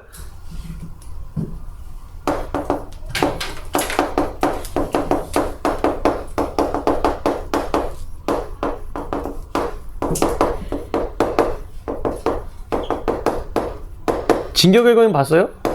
아니요. 거기서 이제 자기 피 지가 먹고 거인 되잖아요. 손가락 딱 깨물면 거인 되거든요. 네. 안 봤으면 말어. 안 봤으면 말어. 가능한가? 그 다음에 걸구대 때마다 단골로 혈서를 쓰는 열혈 애국 청년 노릇에 워낙 바쁘다 보니 식당 안에 진드근이 붙어있는 겨를도 없었다. 어머니는 결국 역마살이 뻗쳐 하고 많은 날들을 밖으로만 나대는 형의 발을 묶어 식당 안에 주저앉히려는 노력을 포기할 지경에 이르렀다. 형은 어느덧 장국밥 전문으로 하는 식당, 그러니까 얘네 집에 식당에 허드제비, 심부름꾼에서 당당한 손님으로 격이 달라져 있었다. 그러니까 원래는 허드렛일 하는 애에서 손님이 되었다. 즉, 일 안 한다라는 소리입니다. 그냥 밑줄 치세요 거기. 장국밥을 전문으로 하는 식당의 허드제비 심부름께서 당당한 손님으로 격이 달라져 있었다. 그러니까 거의 손님만도 못하다는 소리죠.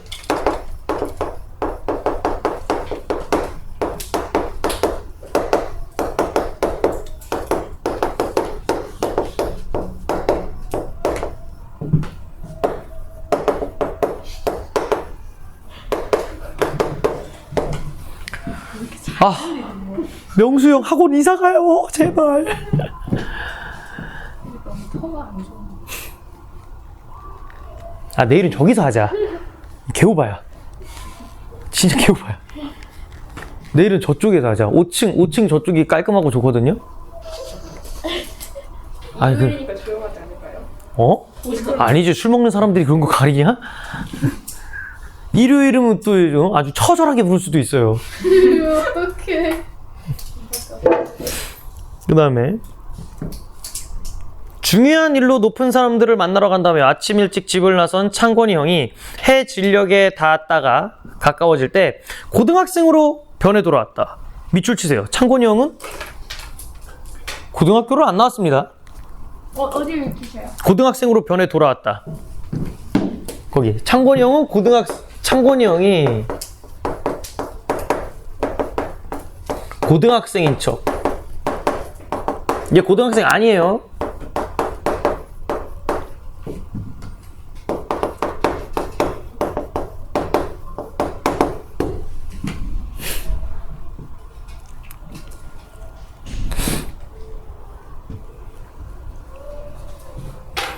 그동안 형의 변모는 너무나 급격해서 그러잖아도 눈알이 팽팽 돌 지경이었는데 방금 새로 사입은 빳빳한 학생복에 어여시 어느 학교의 교표까지 붙인 학생모 차림은 상상을 뛰어넘은 것이라서 어머니와 나는 다시 한번 할 말을 잃고 말았다. 이를테면 가짜배기 나이론 고등과 학생인 심이지. 이게 뭐냐면 그러니까 이를테면 가짜 나이론 고등학생이다. 그러니까 자기도 알죠. 그냥 가짜 고등학생이야 이렇게. 언제 학교에 들어갔었느냐는 내 물음에 형은 천연덕스레 대꾸하고 나서 한바탕 히히거렸다. 가짜 대학생 이야기는 덜어 들어봤지만 가짜 고등학생은 형이 처음이었다. 핵교도 안 댕기는 반고충이 청년이 단골 혈서가란 속내가 알려지는 날이면 놈들 보기에도 본향이 숭쳤다고 날더러 당분간 고등과 학생 숭례를 내고 단기란다. 뭔 소리야? 이용당. 그쵸, 이용하고 있는 거예요. 왜? 사람들이 봤을 때 학교도 안 다니는 애가 열혈 청년이다? 그럼 사람들이 어때? 별로 그렇게 보자. 생각해봐. 이거를 어디다 비유를 해야 될까? 어디다 비유하지? 봐봐. 국회의원들도요. 막 병역에 대해서 막 얘기하잖아요. 그래서 막 뭐 병역 이번에 어쩌고저쩌고 해야 된다. 근데 그 사람 미필임. 면제임. 그럼 너네가 봤을 때 막 얘기 듣다가 뭐야 씨발 이렇게 되죠. 그러니까 그런 것처럼 열혈 애국 청년이 막 이래야 된다 얘기했는데 알고 봤더니 학교도 안 나오네요. 그것보다는 고등학생이 이런 얘기를 하면 사람들이 더 잘 듣는다는 소리죠. 그래서 거기 날더러 당분간 고등과 학생 숭례를 내고 단기란다. 밑줄 치세요. 날더러 당분간 고등학생 숭례를 내고 다니란다.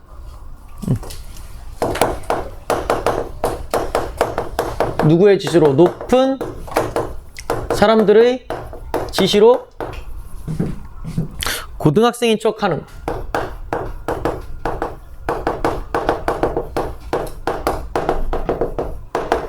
근데 여기까지 나오나 이거? 판서가? 잘 나오네. 근데 이게 나타내는 게 따로 있어요. 그 높은 사람들이 누구냐? 아이고 이거. 이 높은 사람들은요.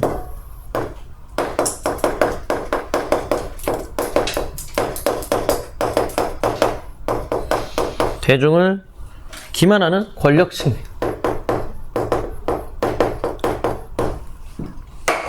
그래서 이 사람을 이용해가지고 뭐 하는 거야?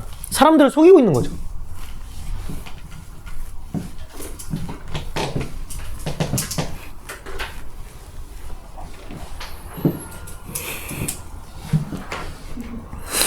형은 모자에 붙은 교포에 호호 입김을 불어 소매뿌리로 정성스레 광을 내기 시작했다. 안 그래도 새구심을 만천하에 광고하듯 너무 번뜩여서 오히려 탈인 그 금빛의 교표. 왜? 너무 새 거라서 사람들이 뭐 저 새끼 뭐야 저거 어제 산 거 아니야? 이렇게 오히려 의심할 것 같다는 거죠. 그 금빛의 교포를 형은 내친 김에 아예 순금제로 바꿔놓을 작정인 듯 시간가는 줄 모르고 일사막 닦고 또 닦아댔다. 나는 국민학교 졸업이 학력의 전부인 형을 한동안 물끄러미 바라보았다. 그러니까 초졸이죠, 초졸. 가정 형편이 어려워 어릴 때부터 남의 집 살로 잔뼈가 굵어 나온 형은 자신을 진짜배기 고등학생으로 착각하고 있는 기색이었다. 요번 땀 걸기대회 때부터 나가 메가더 원수에게 보내는 멧돼지 낭독과장 맡아서 하기로 결정이 나풀었다. 그러니까 자기가 뭐야 이런 중요한 역할을 맡는 거를 얘는 어떻게 매우 자랑스러워하는 거죠. 형은 교표 닦기를 끝마친 후 호주머니에서 피난민 시체로부터 선사받은 금장의 회중시계. 피난민 시체에서 이걸 주웠나 봐요. 금장 회중시계를. 금장 회중시계를 꺼내 더욱더 공력을 들여 삐까뻔쩍 광을 내기 시작했다. 정말 갈수록 태산이었다. 밑줄 치세요. 형은 걸구대에서 자신이 맡은 역할이 단골 혈서 쓰는 사람 노릇 말고 다른 중요한 것이 더 있음을 자랑스레 밝히는 중이었다. 밑줄 쳤어요? 그게 뭘 나타내냐?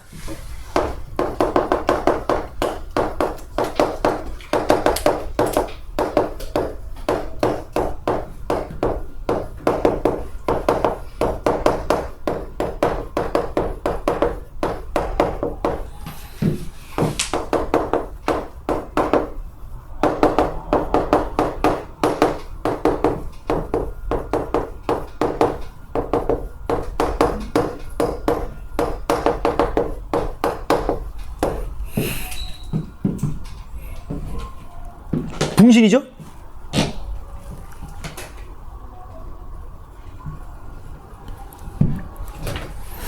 근데 뭘 보낸대? 메가더 원소에게 메시지를 보낸대요? 메시지? 멧돼지. 그쵸. 그니까 얘는 멧돼지를 메시지라고 하는 건가? 그러니까 이게 뭐야? 아이젠하워에게 보내는 멧돼지가 아니라 아이젠하워에게 보내는 메시지를 보내는 거죠. 메시지를 보내는 건데 창건형이 메시지 이러니까 나는 멧돼지? 멧돼지를 왜 보내? 이러는 거야. 이해됨? 실제로 멧돼지를 보낸 게 아니라 메시지를 보내는 거라고요. 근데 계속 나는 뭐래? 아니 나는 멧돼지를 메시지라고 뭐 잘못 발음한 형의 실수를 부득이 지적하지 않을 수 없었다. 이게 뭔 소리요? 밑줄 쳐. 나는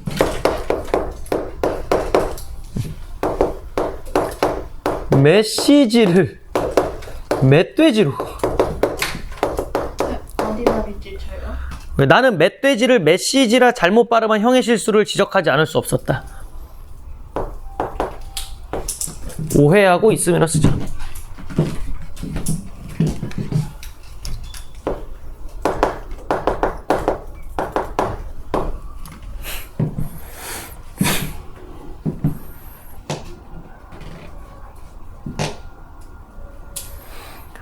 근데 이걸 통해서 뭐라는 거예요? 아이씨 멧돼지를 왜 보내? 하면서 걸기대가 멧돼지를 보낸데 누구니까 가능한 시선이야 이거? 누구의 시선이기 때문에 가능해?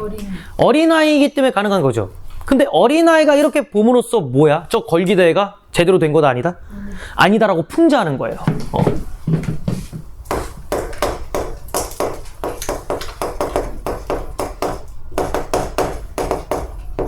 시점으로 걸기대회 희화화. 그러니까 무슨 걸기대회가 멧돼지를 보내. 그러니까 아이를 통해서 오히려 그 걸기대회 자체를 풍자하고 있는 겁니다. 잘못된 거 아니야? 이런 식으로. 그러니까 권력층들이 사람들을 선동하는 거에 이런 걸 쓴다라고 풍자하고 있는 거야. 비판하는 거야. 그래서 중략, 창건형은 계속 했겠죠? 그런 거? 계속 이용당하다가 하지만 무식한 가짜 고등학생은 멧돼지가 아니라고 꼬부랑말로 메시지가 맞다고 턱도 없는 우김질을 끝까지 계속했다. 근데 창건이 형도 제대로 모르죠? 멧돼지 아니야? 메시지야. 얘도 몰라. 창건이 형의 어리석은 계속 끝까지 나오는 거고, 창건이 형의 마지막 활약상은 그리 오래 지속되지 못했다. 그거 밑줄 치세요. 창건이 형이 몰락하게 됨을 나타냅니다.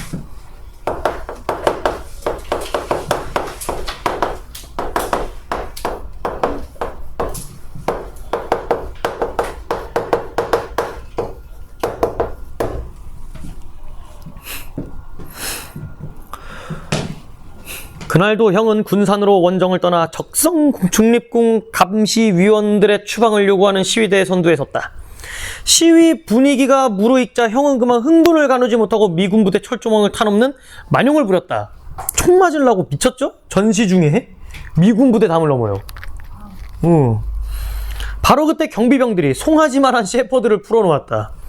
형은 셰퍼드의 집중 공격을 받아 엉덩이 살점이 뭉텅 뜯겨나가고 왼쪽 팔 뒤꿈치에 인대가 끊어지는 중상을 입었다. 형이 병원에서 퇴원할 때는 이미 한쪽 다리를 저는 불구의 몸으로 변해 있었다. 그러니까 시위를 하다가 뭐가 당한 거야? 불구가 된 거죠. 퇴원한 뒤에도 창건이 형은 한동안 우리 집에 계속 머물렀다. 형의 그 가짜배기 애국학도 행각을 애초부터 꼴같잖게 여기던 어머니는 쩔뚝쩔뚝 기우뚱거리는 걸음걸이로 할 일 없이 식당 안팎을 서성이는 먼 촌부지 조카를 눈엣 가시로 알고 노골적으로 박대했다. 밑줄 치세요. 노골적으로 박대했다.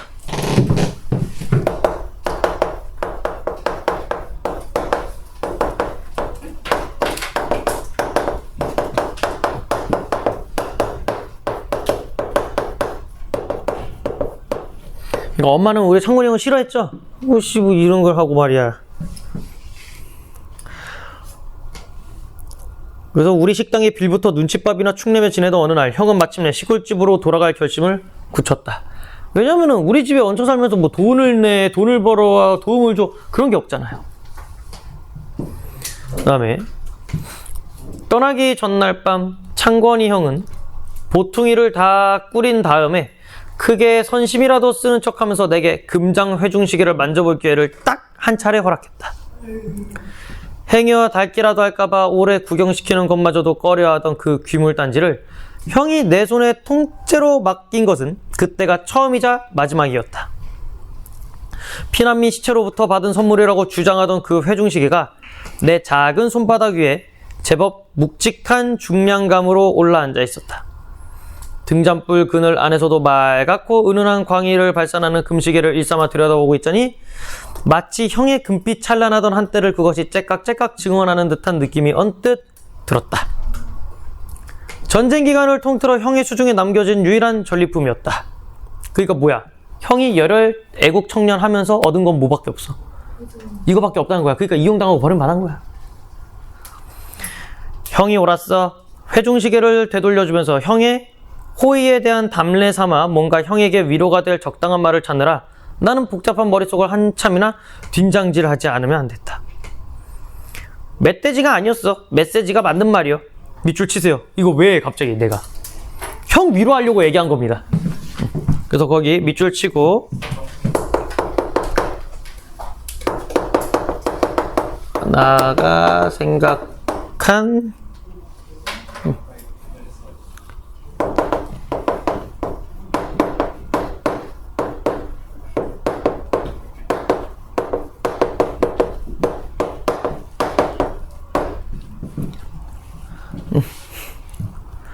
내 말에 아무런 대꾸 없이 형은 그저 보일락 말락 미소만 시부지게 흘리고 있을 따름이었다 라고 합니다.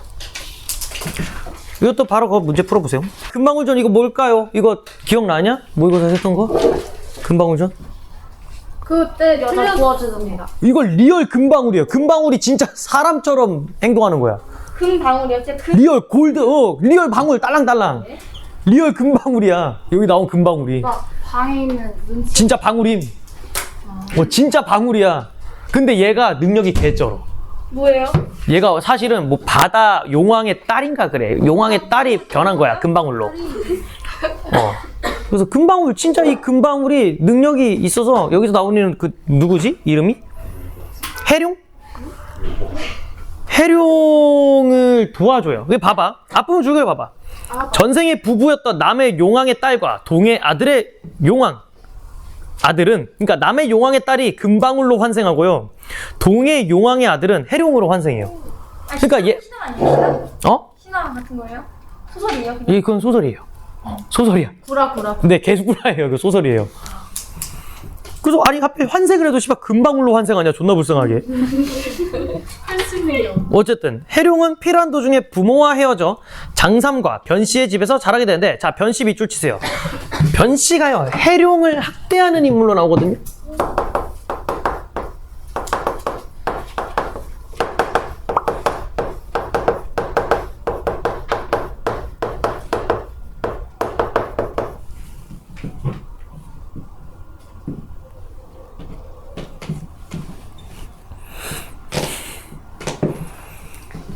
그래서 봅시다잉. 그래서 이제 장삼과 변씨 집에서 자라게 돼요. 그래서 이제 해룡이가 학대를 당해요. 근데 그럴 때마다 금방울이 도와줘. 어느 추운 겨울날 눈보라가 내리치는 밤에 변씨는 소룡은 변씨의 아들이에요. 해룡은 그냥 친오빠는 따로 있고 여기에 그냥 얹혀 사는 거야. 소룡과 함께 따뜻한 방에서 자고 해룡에게는 방아지를 시켰다. 추운 날에. 해룡은 어쩔 수 없이 밤새도록 방아를 찧었는데 얇은 호돈만 입은 아이가 어찌 추위를 견딜 수 있겠는가? 밑줄 치세요. 얇은 호돈만 입은 아이가 어찌 추위를 견딜 수 있겠는가? 이거 누가 얘기한 거임? 누가 얘기한 거임? 서술자. 서술자가 뭐 한 거임? 자기 생각을 얘기했죠. 서술자가 자기 생각 얘기한 거 뭐야? 이거 개념 있는데 아냐? 몰라도 인정. 서술자의 개입. 어떻게 알았어? 밑줄 치세요. 서술자의 개입이라고 합니다.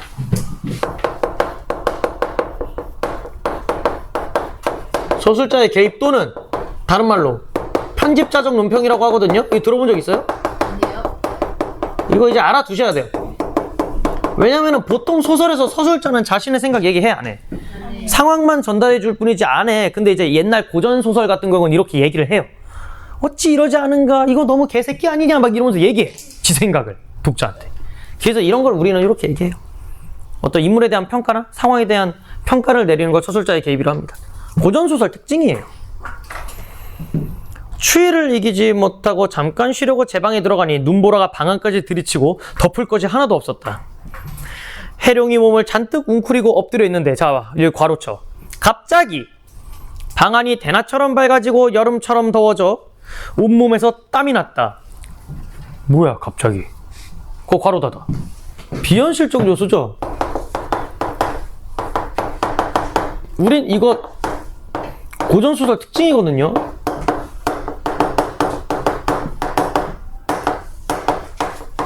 걔 말도 안 되는 일이 벌어진 거죠. 갑자기 생 겨울인데 갑자기 땀날 정도로 졸라 더워졌대. 놀라고 또 이상해 바로 일어나 밖을 자세히 살펴보니 아직 날이 밝지 않았는데 하얀 눈이 뜰에 가득했다. 방앗간에 나와보니까 밤에 못다 찌운 것이 다 찌어져 그릇에 담겨 있었다. 일도 다 끝내놨어. 아니 금방울이. 해룡이 더욱 놀라고 괴이하게 여겨 방으로 돌아보니 방 안은 여전히 밝고 더웠다. 아무리 생각해도 이상해 방 안을 두루 살펴보니 침상 위에 예전에 없었던 붓만한 한 방울 같은 것이 놓여 있었다. 밑줄 치세요. 붓만한 방울. 붓만한 방울 같은 것. 걔가 바로 금방울인데요. 이 금방울의 정체는 뭐야? 원래 누구다? 남해 용왕의 딸이죠. 그러니까 전생에 자기랑 부부였었죠. 전생에 자기랑 부부였었다. 근데 해룡이 잡으려 했으나 방울이 이리 미끈달아나고 저리 미끈달아나고 요리 구르고 저리 굴러 잡히지 않았다. 더욱 놀라고 신통해서 자세히 보니 금빛이 방 안에 가득하고 방울이 움직일 때마다 향취가 가득히 퍼져 코를 찔렀다. 이에 해룡은 생각했다. 이것은 반드시 무슨 까닭이 있어서 일어난 일일 테니 좀 더 두고 지켜봐야겠다. 해룡은 마음속으로 기뻐하며 자리에 누웠다. 그동안 굶주림과 추위에 시달린 몸이 따뜻해지니 마음이 절로 놓여 아침 늦도록 곤히 잠을 잤다. 이때 변씨 모자는 추워 잠을 자지 못하고 떨며 앉아있다가 날이 밝자마자 밖으로 나와보니 눈이 쌓여 온 집안을 뒤덮었고 찬바람이 얼굴을 깎듯이 세차게 불어 몸을 움직이는 것마저 어려웠다. 이에 변씨는 생각했다. 해룡이 틀림없이 얼어 죽었겠구나. 이것도 미친놈 아니냐? 이 정도면 내 들여보내줘야 되는 게 정상인데. 해룡을 불러도 대답이 없자 해룡이 얼어 죽었으리라 생각하고 눈을 헤치고 나와 문틈으로 방 안을 엿보았는데 그랬더니 해룡이 벌거벗은 채 깊이 잠들어 있는데 왜 벌거벗고 있어요? 더워서. 맞아요. 더워서. 어이가 없지. 이거 어이가 없을 거 아니야. 변씨 입장에서는. 뭐지 씨발. 돌았나 얘가. 벌거벗은 채 깊이 잠들어 있는데 놀라서 깨우려다가 자세히 살펴보니 하얀 눈이 온 세상 가득 쌓여 있는데 오직 해룡이 자고 있는 사랑채 위에는 눈이 한 점도 없고 더운 기운이 연기처럼 일어나고 있었다. 이것이 어찌된 일인지 알 수가 없었다. 변씨가 놀라 소룡에게 이런 상황을 이야기했다. 매우 이상한 일이니 해룡의 고동을 두고 보자꾸나. 문득 해룡이 놀라 잠에서 깨어 내당으로 들어가 변씨에게 문안 아침 인사를 올린 뒤 빗자루를 잡고 눈을 쓸려 하는데 이것도 괄호쳐. 갑자기 한 줄기 광풍이 일어나면서 반시간도 채 안 되어 눈을 다 쓸어버리고 그쳤다. 이것도 뭐야? 비현실적 요소죠. 그렇죠. 일을 하려고 했더니 갑자기 일이 다 끝나죠. 해룡은 이미 짐작하고 있었으나 변씨는 그 까닭을 전혀 알지 못해 더욱 신통히 여기며 마음속으로 생각했다. 분명 해룡이 요술을 부려 사람을 속인 것이로다. 만약 해룡을 집에 오래 두었다간 큰 화를 당하리라. 변씨는 어떻게든 해룡을 죽여 없앨 생각으로 이리저리 궁리하다가 한 가지 개교, 한 가지 생각을 생각해내고는 해룡을 불러 말했다. 가군이 돌아가신 뒤 우리 가산이 점점 줄어들게 된 것은 너 또한 잘 알 것이다. 가군이 뭘까요?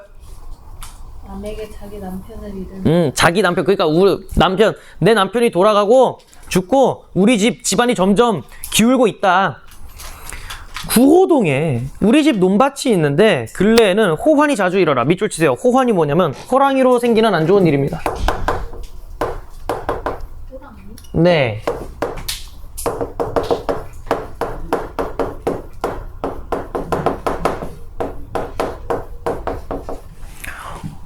호환이 자주 일어나 사람을 다치게 해 농사를 짓지 못하고 묵혀둔 지 벌써 수십여 년이 되었구나.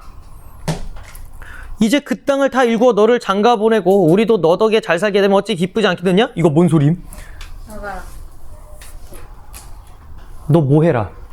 너 거기 가서 일해라. 사실상 뭐야? 너 가서 죽어라 이 소리 아니냐? 호랑이 때문에 농사 못 짓는다며. 근데 왜 날 보내? 이 말은 뭐야? 뒤지든가 뭐 이기든가 뭐야 이거 죽으나 소리잖아. 나도 죽어라. 다만 너를 그 위험한 곳에 보내면 혹시 후회할 일이 생길까 걱정이구나. 이거 얘기하는 꼬라지가 어때요? 어떤 말하기 화법이야? 비꼬기. 비꼬기보다는 이제 상대방에게 이제 뭐 부탁을 하고 그러면서 뭔가 사기치는 느낌이죠. 그러니까 자기는 뭐야? 본심을 숨기고 상대방이 이거를 해서 너 덕에 좀 잘 살아보면 우리도 좋지 않겠냐? 그렇죠. 가스라이팅이죠. 너도 좋고 나도 좋고 상대방에게 서로의 이익을 얘기하면서 이거를 하게끔 만들잖아. 설득. 그렇죠. 어떻게 보면 설득이죠. 파수꾼에서 촌장이 하는 짓거리랑 똑같죠.